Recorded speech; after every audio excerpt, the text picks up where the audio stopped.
May the peace of Yahweh be with each and every one of you. Tonight we're studying from the 16th book of Israel, He who rules as Yahweh, the sea of glass.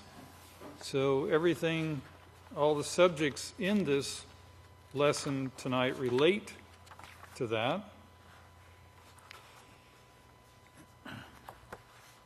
Tonight we'll be covering chapter 35. This was given in the 10th Roman month, 22nd day of 2016.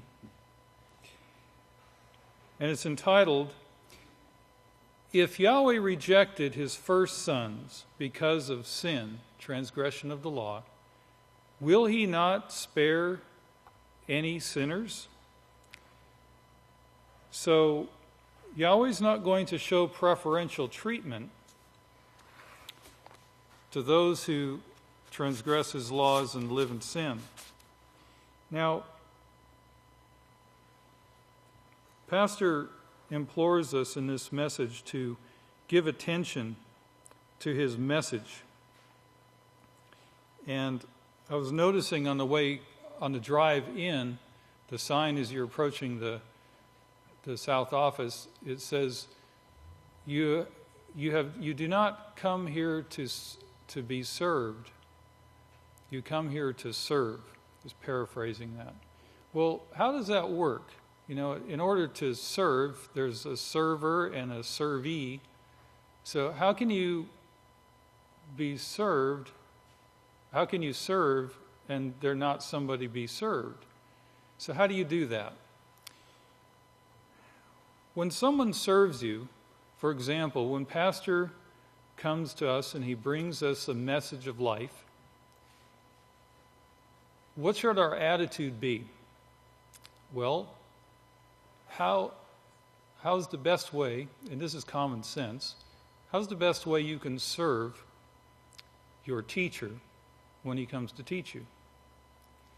Through listening and obedience, right? So by listening, by putting forth effort in reading and recognizing all these events that Pastor talks about in the prophecies, we see these events are here for a purpose, and they're shown in the present and also in the future, speaking of those things which will come to pass, prophesied in advance by Yahweh's servant in these last days time period. So when someone comes to serve you at the feast,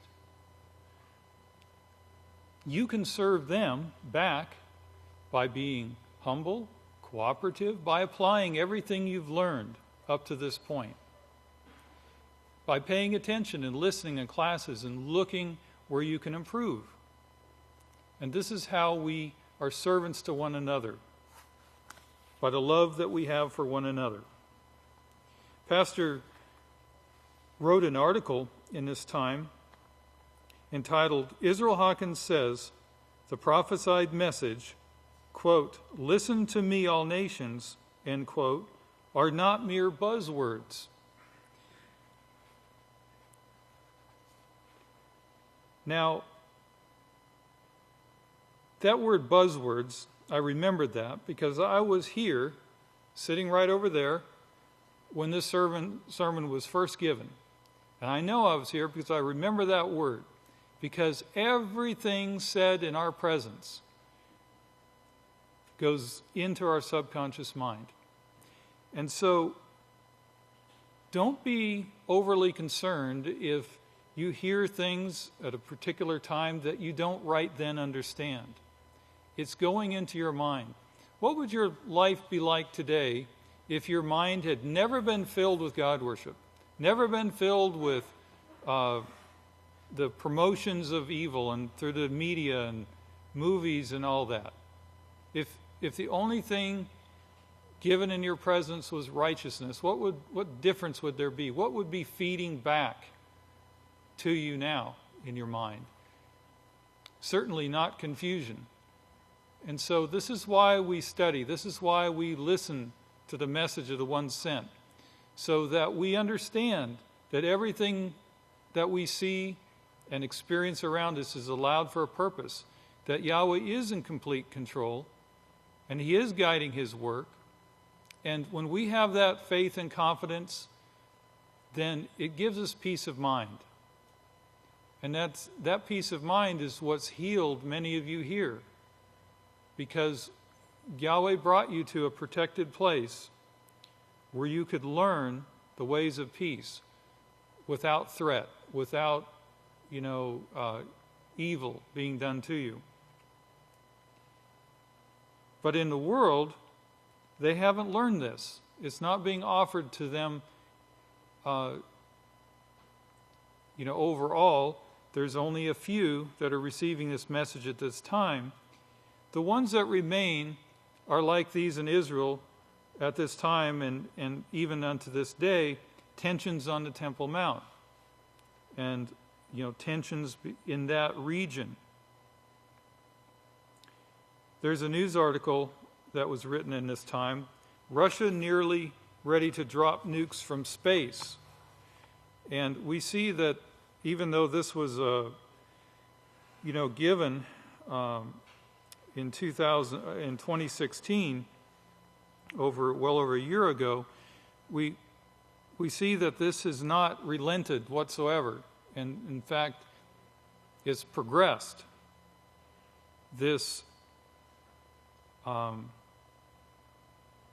game between the nations, flying close to their ships, flying close to their planes, skirting across their borders, pushing the limits, showing their ability, showing their force. And what this accomplishes is that they want to scare the people into thinking that Russia is going to hit the United States first, so the United States has to hit back first. And so this is propaganda. This is what is promoted in the minds of the people, this fear.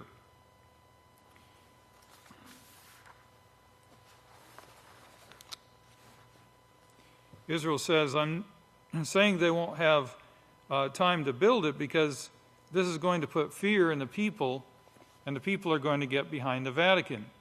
The Vatican is trying to gain votes in the UN, and they're having their influence. This last Sabbath, we saw a meeting between a man from, I believe it's China, and the Pope. And, it's really interesting. They come and they bring their gifts. It's like you're in the library. Everything's really quiet, respectful. And then they go into a private meeting for a few minutes. And I think, I wonder what is spoken in just a few minutes. Who's doing the talking and who's doing the listening? And what is that message? Well, we see the results of those things if we watch those nations that go and meet. We see their actions, and we see the events, that collection of events that take place over time. We see the ultimate result. And it's not peace. It's the destruction of nations.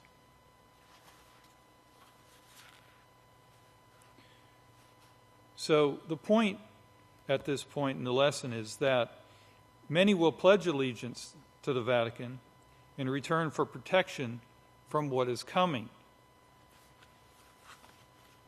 Well, what is coming and why is it coming? All nations signed allegiance with the Vatican to protect the earth. And that was given a few months ago at this time.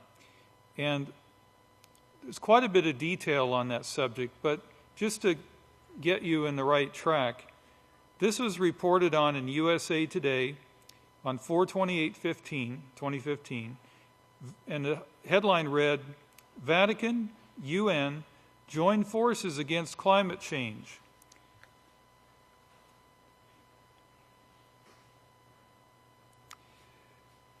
You can also look, for example, in Wikipedia under the Paris Agreement or the Paris Climate Agreement. Under the United Nations Framework Convention on Climate Change, which was signed 4/22/2016. You can also look, and this is quite interesting if you have time to go through it in Wikipedia, just to see what their goals are. And the reason I mention this is because I want to remind you of, how they're trying to solve their problems. And if you look under Sustainable Development Goals in Wikipedia, in 9/25/2015, it lists targets and goals of the United Nations-led process. So they're seeking solutions with man's law, solutions for peace, solutions for the environment with man's laws, outside the laws of Yahweh that govern all of Yahweh's creation. They ignore that. And that's why they're going to bring and are bringing destruction.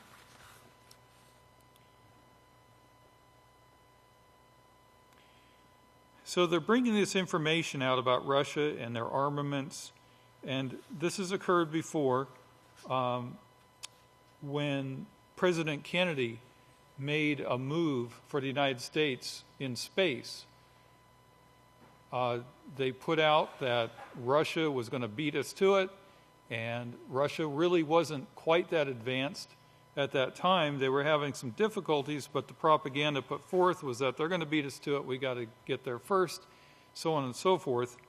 So it's the same type of propaganda, putting it in the minds of the people and using two of the most strongest emotions in mankind, which is fear and anger. First fear, and then, as it says in Revelation 11:18, the nations were angry. And they grow angry out of this fear of destruction, fear from their neighbors, and these threats, even if it is just propaganda. So you can see the danger we're in because of this, and this is going to promote this idea of first strike, be the first one to get the drop on the enemy. It's like the old West gunslingers, the first one to draw wins the battle, so to speak. But does he always? Not in the movies, and not in reality. Now, what most people don't know, he shifts subjects here a little bit, and this is a really interesting little sideline. He starts talking about pears. Pears, not like pairs of shoes, but pears that grow on trees that you eat.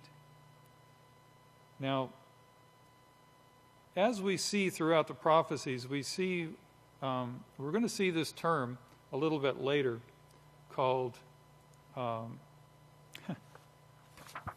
to remind myself what it was, a metaphor. A metaphor is a figure of speech in which a word or phrase is applied to an object or action to which it's not literally applied. So why would Pastor mention about pears? Now, what most people don't know is pears only ripen during the Feast of Tabernacles. Does that tell you anything? They bloom, well, what can that tell us?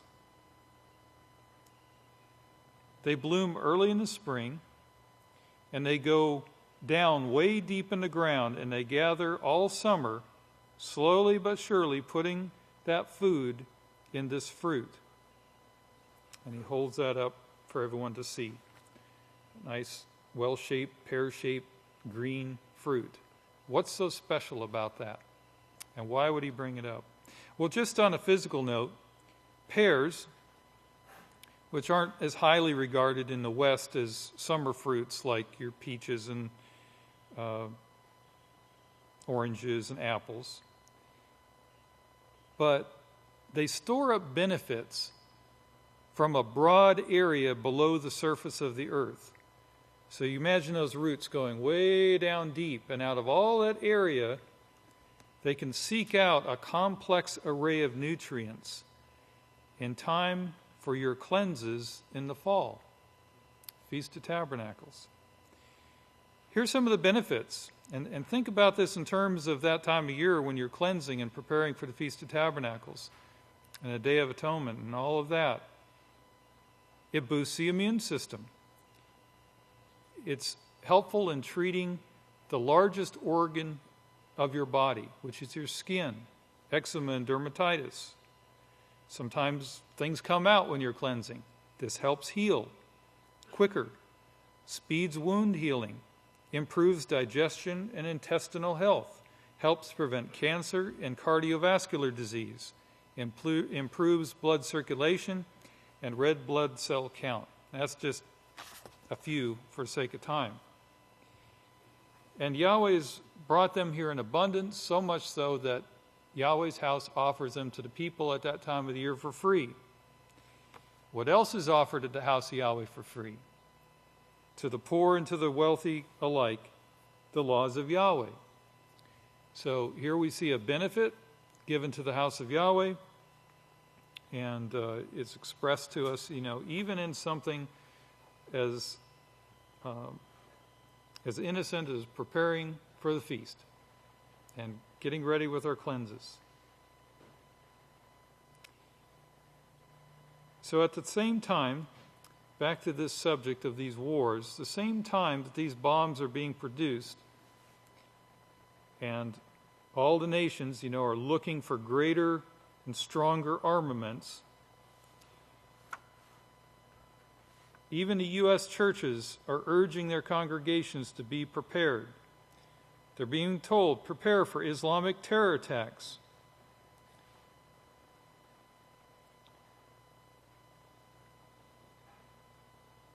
It's the religions that are running the earth at this time, and it's the religions that are promoting these wars.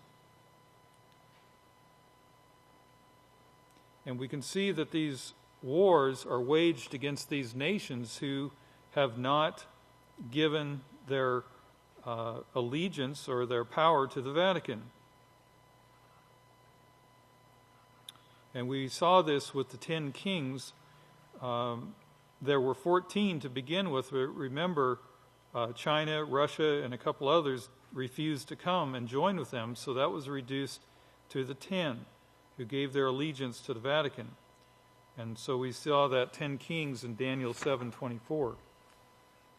But once again, you have this propaganda, and, it's not always propaganda. I mean, there's some real threats and some real things to be concerned about there, but they don't tell you the cause of it. They don't tell you, they don't get down to the root of the problem. The United States is being protected, and we can see this, that, what we see going on in these other nations have not fully come to the United States. It's starting to work its way in. And we're seeing that bit by bit. We're seeing that influence and those copycat shootings and murders and so forth being carried out. But to a large extent, it's pretty obvious the United States is set apart that way and is being protected.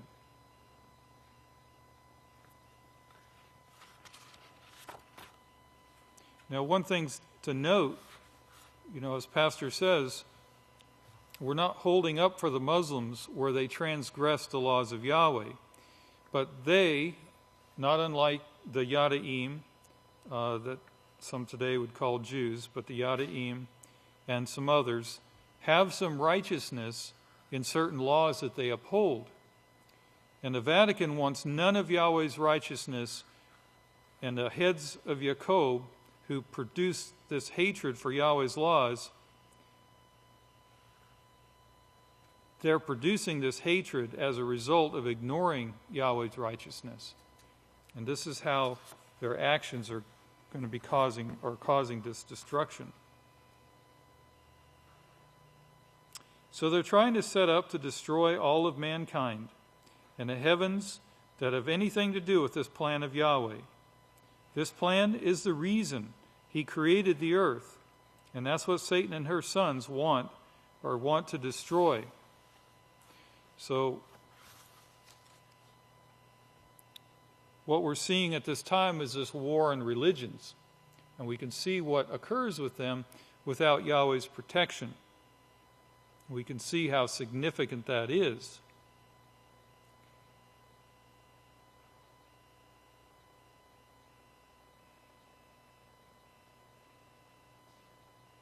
So Yahweh's way is available to everyone the message reaches, both rich and poor. The U.S. is being protected because Yahweh's house and his work are here for a purpose. And that should, we should gain strength and confidence from that and set our focus and attention on learning, studying, and participating with the events and the activities in the house of Yahweh.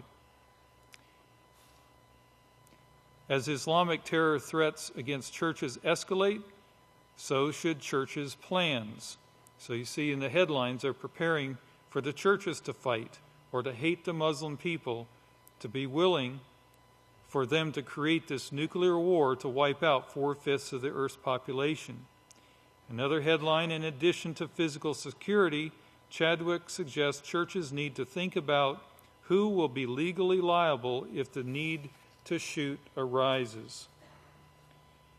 So, out of all this mess of destruction, as Malachi Martin wrote in his book, the Vatican hopes to come out on top. The Pope hopes to come out on top of all this confusion. They would take men and say, gather up and get whatever weapon you've got. They use picks and shovels and hoes and knives, whatever weapon they could get, and they'd go down and wipe out a community. This is in our history books. This is how it was done. Unworthy victims, another headline reads, Western wars have killed over 4 million Muslims since 1990. Over 4 million for the sake of vengeance and retaliation.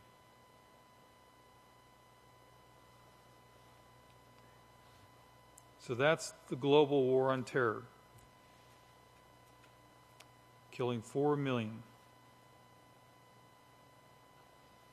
Global armed conflicts becoming more deadly, major study finds. So now we're going to look over to Revelation 6. Now, the leaders of nations are shown in prophecy, their activities, their events, while they're in office. And it's important to remember that Satan and the Vatican have control in every U.S. state over all the world. They've got their municipal systems set up to where they can make war against anyone who brings forth any truth or the name of Yahweh, or anyone who keeps the commandments or teaches the laws.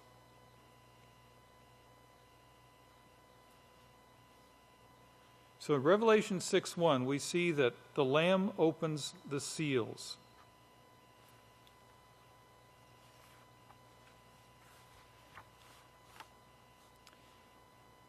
Now these seals that are open is opening understanding of these prophecies.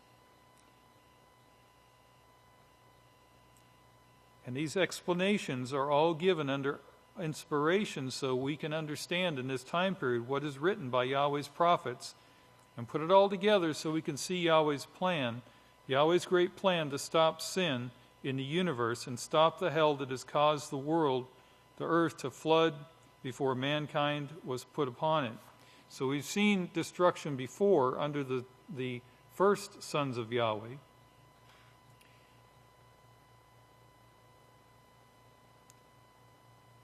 Now, there was a day when Satan and her sons, these first sons of Yahweh, visited, or they had a court appointment. They had an appointment with Yahweh to come and give an answer for their actions, their activities.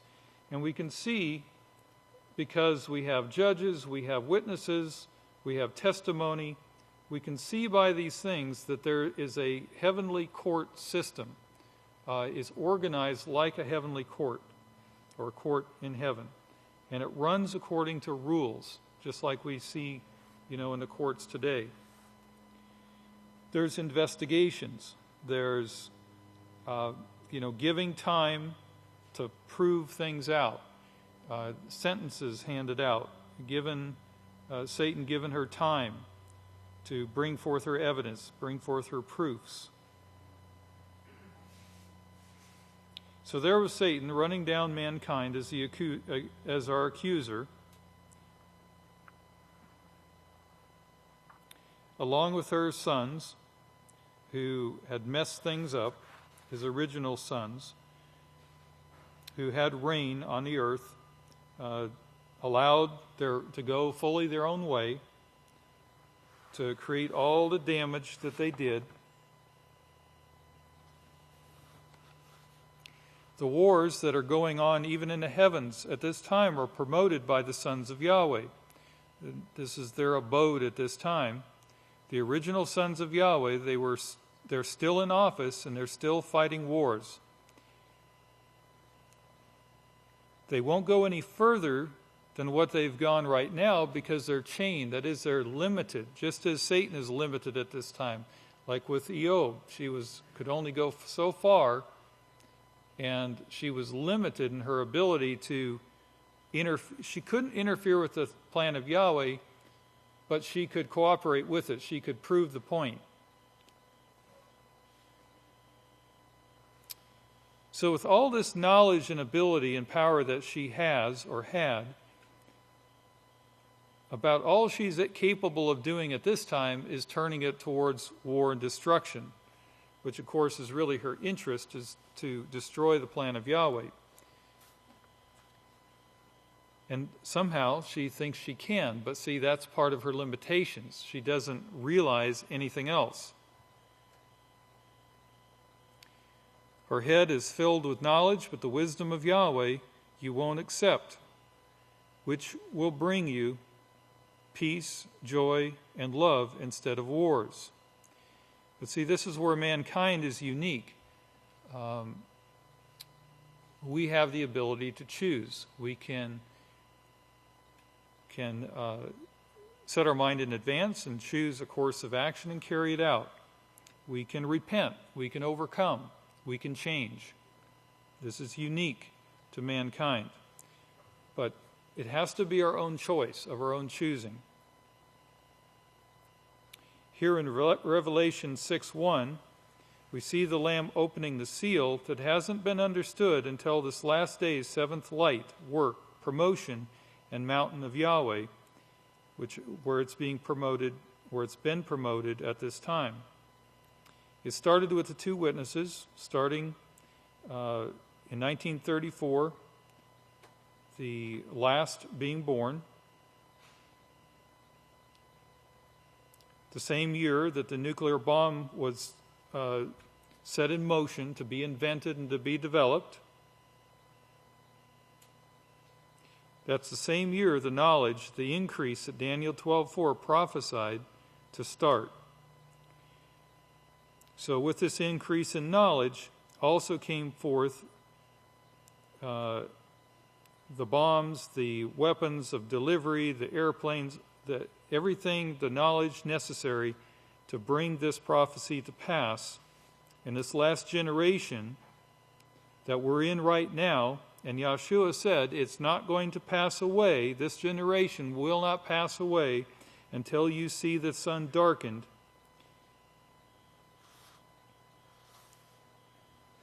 And then in 96 AY, Yahshua told Yachanan to write, or inspired him to write, the words that you're going to see the earth nearly burnt to a crisp. In fact, these people are going to be ashes under the soles of your feet that are promoting these wars and saying, get ready to fight the Muslims. When in fact, if you look at the history, out of all the religions in the United States, Christians have done the most killing, showing that they do not have the way to peace.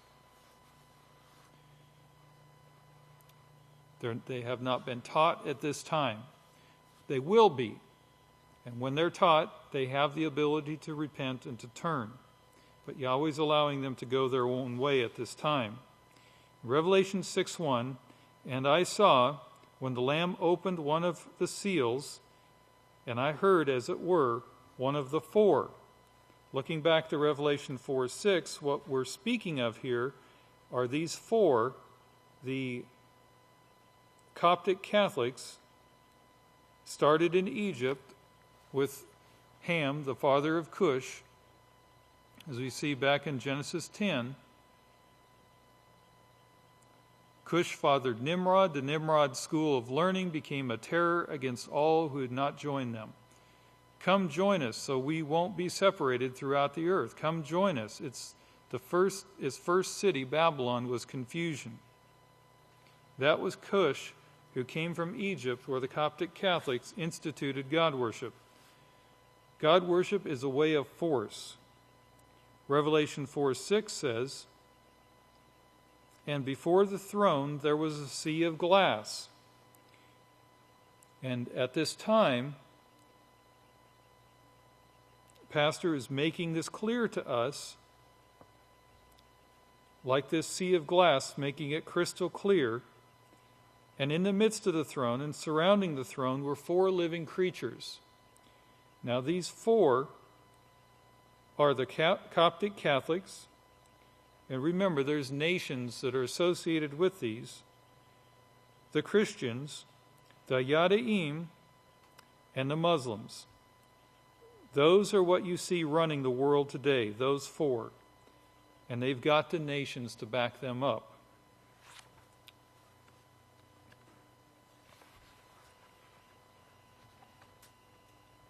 So then these kings started fighting. The kings, king against king. The strongest of which was Nebuchadnezzar. And he put together the 4th and strongest army and to rule the world with. Now, there's one thing that these all have in common that's shown in Revelation 4:6. And if you're watching the clock, I'm continuing with this lesson. I'll be with you for the evening, praise Yahweh. And in the midst of the throne and the surrounding throne were 4 living creatures full of eyes. Now, remember, I brought up that term metaphor. It's not speaking literally of eyes, but we can see evidence of this today. We can look at the time period we're in. We look at these 4 world religions and the ruling nations and the influence with them. And they all have these eyes. Everywhere you turn, it's full of eyes and spies, spy planes, spy satellites. This week, 60 Russian delegates that some like to call spies. And so the Vatican is well informed. They have their tentacles everywhere throughout the earth. Reporters reporting back everything that's going on. And where they don't know, they're seeking to find out.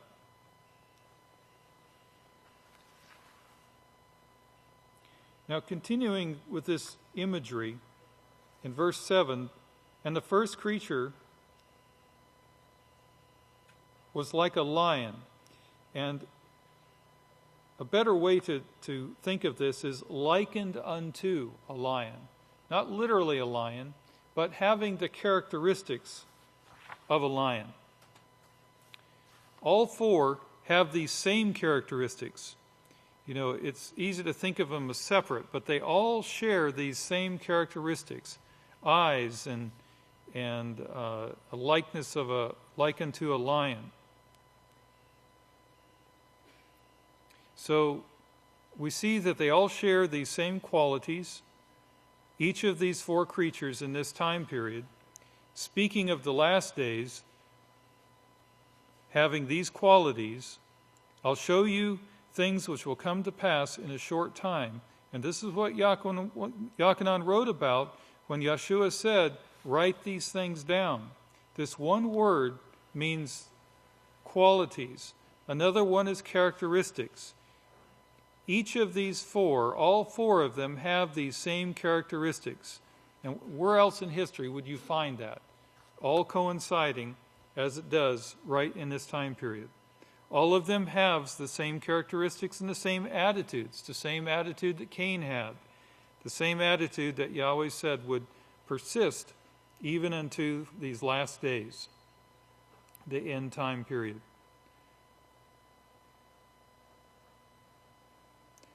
And that's all shown in the Greek word 3664 in Strong's.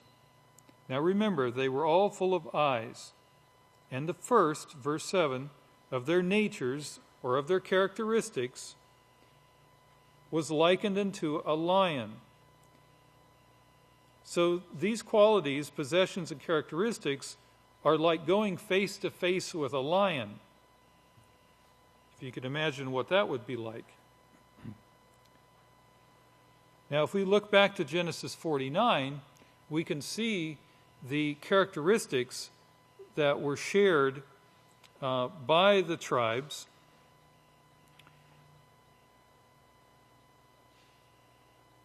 We can see who this is talking about here. In Genesis 49, verse 8, Yada, your brothers will praise you.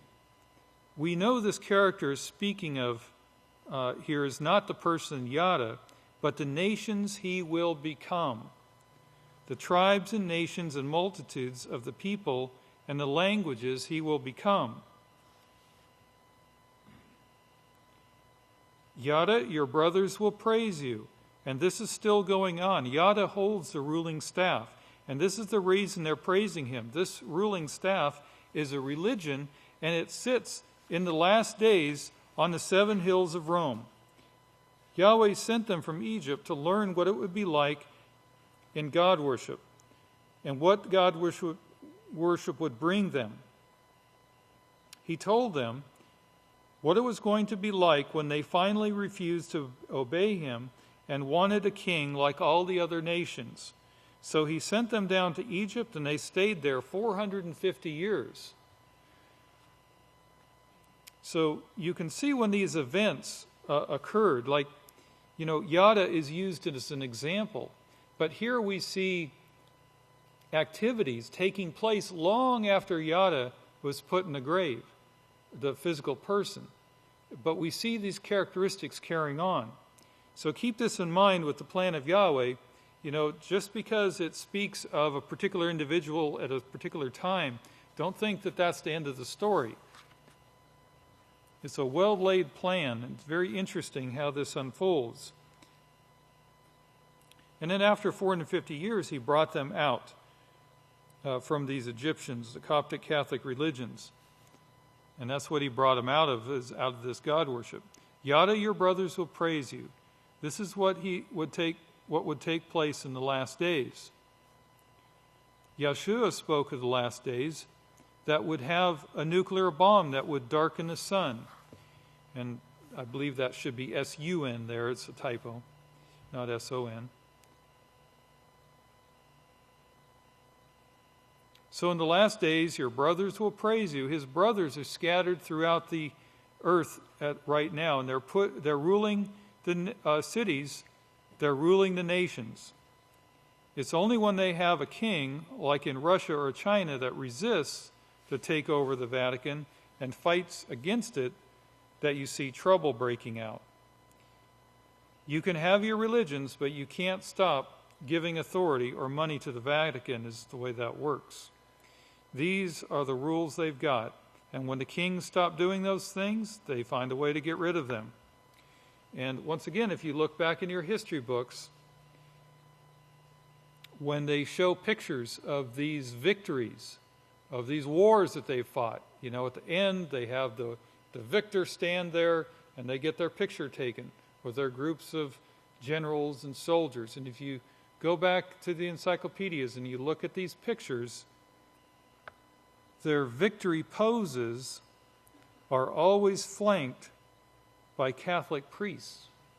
And I think some of you have noticed that.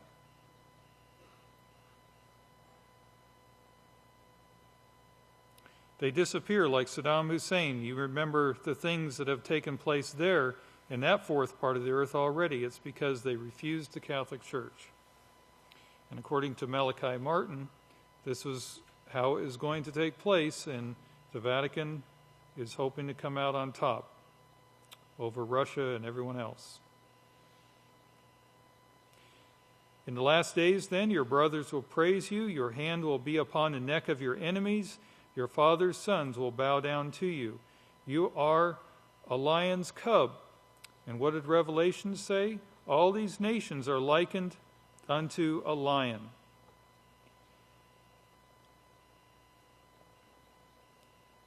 That's their characteristic. They're cherishing in this time period. In the last days, they're like lions. So once again, you are a lion's cub, O Yada. This is a metaphor, a figure of speech in which a word or phrase is applied to an object or action, in this case a lion, to which it is not literally applied. Not literally a lion, but the characteristics of it.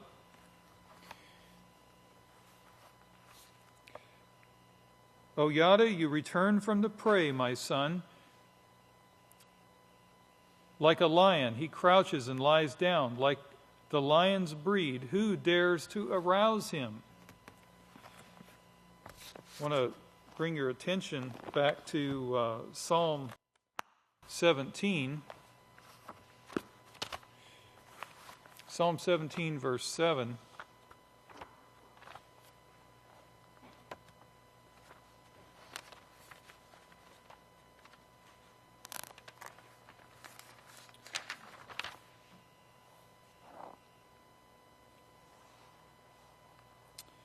Show us your marvelous loving kindness, you who saves us by your right hand. You do save those who put their trust in you, Yahweh, from foes who would rise against us. Hide us under the shadow of your great wings, the laws of Yahweh. Keep us as the apple of your eye. Hide us from the wicked oppressors and from deadly enemies who compass us about. They speak proudly against us and are enclosed in their own fat, which is described here as their pride and material wealth. Their eyes are alert to throw us to the ground. They have now compassed our every step. Like a lion greedy for his prey, like a young lion lurking in ambush. And that right hand, as we see in Hebrews 10:12, is Yeshua, who will save us from this. And like it says in 1 Kephi 5:8, our adversary is like a roaring lion, seeking whom she may devour. Verse 10, the scepter will not depart from Yada, the ruling scepter. Now, it should have been ruling with and governing with the laws of Yahweh, but they rejected that. They didn't want to be like Moshe. We don't want Yahweh, they said, to rule over us. We want to do it on our own. We want kings to rule over us like all the other nations. The scepter should have been righteousness, to love righteousness and refuse evil. But they're likened unto lions, that characteristic. And if you think about the lion, if you've seen these programs that shows the lion hunting, they hang back and they watch for the weak. And this is what I tell our young people, the influences of this world, they're only there to take advantage of your weaknesses. If you give in to these influences, give in to these temptations, they're there to take advantage of you. So in the house of Yahweh, with our teachings on character and so forth, we really don't have an excuse to be weak of character. That can be changed. That can be improved upon. We can be strong of character, because what this lion does is they exploit the weakness of character in an individual, so any negative character traits, and they use their influence through the media and so forth to break down a person's will and to break down their resistance. And this is extremely important that we take this seriously. I've spoken with some, and I get the impression that some don't quite yet fully grasp or accept this teaching, that the influences, the negative influences of this world are very powerful, extremely powerful. And to think that you can partake of a little bit of it without refusing or rejecting it. There's things within that your subconscious mind takes everything in. And there's things that come into your presence that you don't have any control over them being there, but you do, as Yahweh says, guard your mind with all diligence. You do have the ability to guard your mind, to control your thoughts, to choose what you accept and what you reject.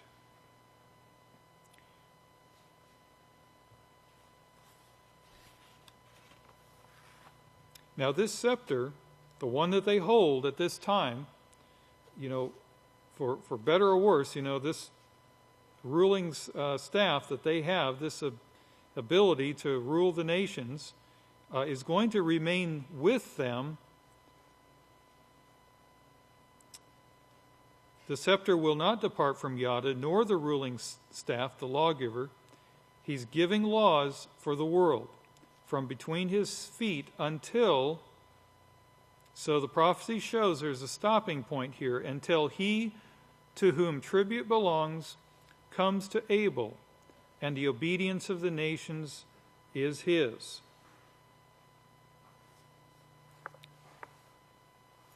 Now he goes on to describe these others, a second creature like a calf, a lion, a calf, one with a face as a man, and another flying like an eagle. And this one, the face of a man, it makes me think of these weapons of war, the planes and the helicopters and these military equipments, all guided by men, the faces of pilots. And this something just entered my mind when I was reading this. The fourth creature was flying like an eagle. No man has ever flown before this generation. So this all culminates in this generation, and the prophecy shows us that this generation will not pass until all these things, these prophecies, these events have taken place.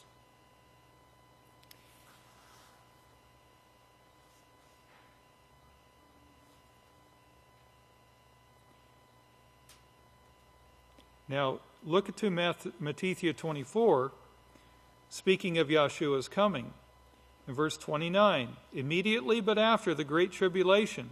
So we see this great tribulation and all the trouble and the torment that comes with it comes to pass, takes place, and then immediately but after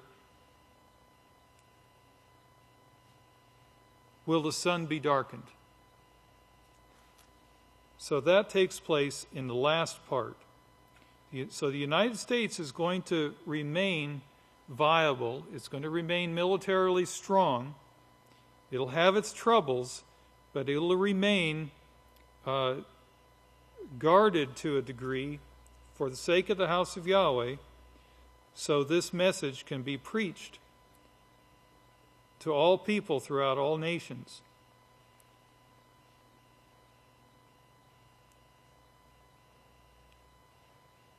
So the sun will be darkened, and the moon will not give her light, and the stars will fall from heaven. The powers of the heaven will be shaken, and then will appear the Son of Man in heaven, and then all the tribes of the earth mourn. And they will see the Son of Man coming in the clouds of heaven with power and great authority. And I think they'll mourn because of all the propaganda and lies that have been put in their minds. For all their lives have been put in their mind, and they at first will fear because, it's been put in their minds that anything that comes with this kind of power is coming to do you harm. But soon they're going to thankfully and joyfully find out different. But Yahweh has got to make his enemies his footstool. Right now, they're all his enemies. Yahweh's got to bring a certain portion of them to be worshipers of Yahshua himself, to be walking in that character, in that likeness. Yahshua is in the likeness of Yahweh. He fits Yahweh's characteristics perfectly. And we are to walk. Everything Yahshua did, all the examples he showed, he said, this is the way. He gave us example. He showed us how to conduct ourselves. And that's the example he guided us to follow. And as we're preparing for this great feast of Passover in Yeshua's memorial, these are things to keep in mind. He's opening the seals in these last days, spoken of us through his Son, speaking to his house right now, as we'll see, whom he has appointed heir of all things. Yahweh has appointed Yeshua heir, and he hasn't taken it yet. He hasn't taken that position, but he's appointed heir of all things and will, with us, take over the whole universe. That is to rule in righteousness. And remember, that rulership is leading by example. It's education, it's teaching, it's patience, love, long-suffering. But it is very strict as well. At that time, no one will be allowed to deviate to cause harm in that kingdom. Everything will be controlled, even if when the nations are allowed to deviate and cause harm, that will be quickly corrected.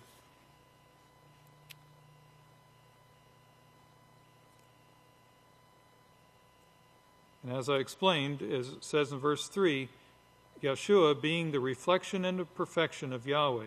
This is how Yeshua qualified for his position, and this is how we are going to qualify for our positions. So remember, guard our minds, guard yourself, and be ready. You become ready by your preparations, by the teachings, learning, studying, and then allowing yourself to be tested. And looking forward to these tests as opportunities to show Yahweh that you will follow the instructions you've been given. You will put into practice what you've learned. There are a lot more things throughout this universe than just Satan and her sons, and they're all having wars and fightings, because we can see through the telescopes, we see things being tore apart. The universe is not at ease and at rest. It's not at peace.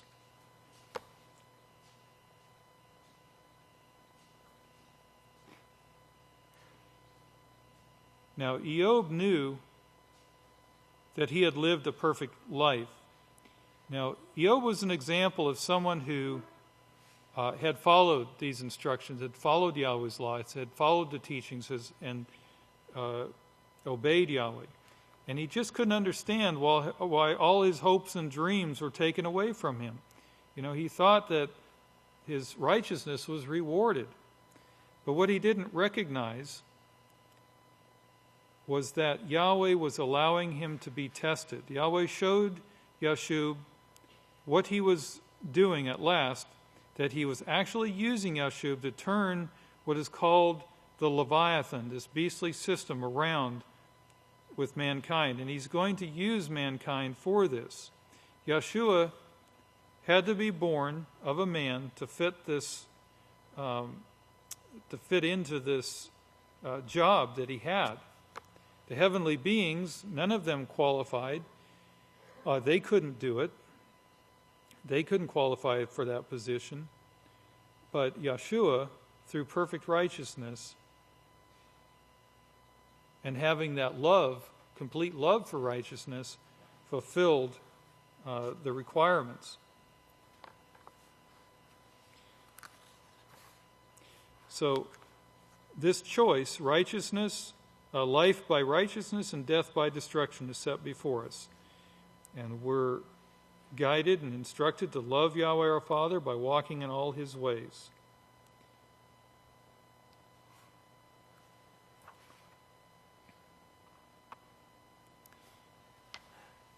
And when we do this, following Yahweh's statutes and his judgments, we can live and multiply. And this is how we will multiply righteousness, not by adding to it, but by extending it throughout all the universe, to your children and to your children's children. But if your heart turns away and you're not obedient and drawn away to submit to God, so this breaking of Yahweh's laws, then that's That's what's causing the destruction now. So we've seen that the ways of the gods are rebellions. And if we rebel and go our own way, we're following in this same example of the gods. Now, Yahweh didn't warn Yahshua about this. So remember, I said Yahweh's in complete control. So we need to remember that when we go through trials and tests, and they're called trials, right? Like a court. When we go through trials, recognize that these are allowed for a purpose. And Yahweh has given us every teaching in the house of Yahweh to help us deal with these things, to help us cope and overcome. And so while this is going on, he calls heaven and earth as witnesses against us this day. You know, all of heaven and earth is seeing this played out, this choice of either life or death. And so that's why I say you can look forward when you have trials that this is an opportunity to prove to Yahweh and to be a part of this plan that he's playing out here.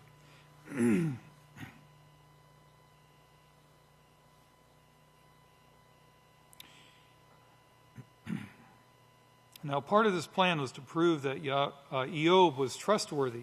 No matter how much pressure, no matter what they put upon him, even to the peak that he thought he was dying. And you know, this is the same determination that we see in Israel today, in the overseer. And he continues to follow this example and pattern. So we saw that Eob, he was perfect and blameless and upright, and he reverenced Yahweh and he shunned evil. But Yahweh still used him in this manner. Now, the way of the gods is to use force to get their way, to rule with a rod of a fist of iron.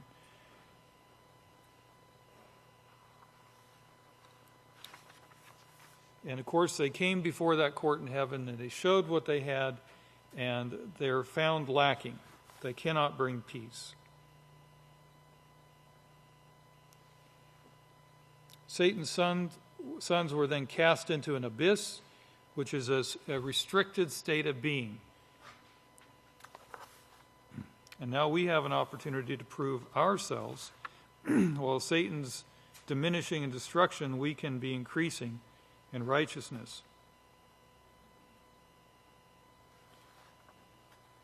They've given, they've lost their opportunity to prove this, but we have the ability to carry this out. So now this Vatican is creating this hatred. That everyone they want to be your enemies. They create this propaganda. They create these soft words, but in the background, we see the actions and activities coming out. This destruction of leaders, destruction of nations.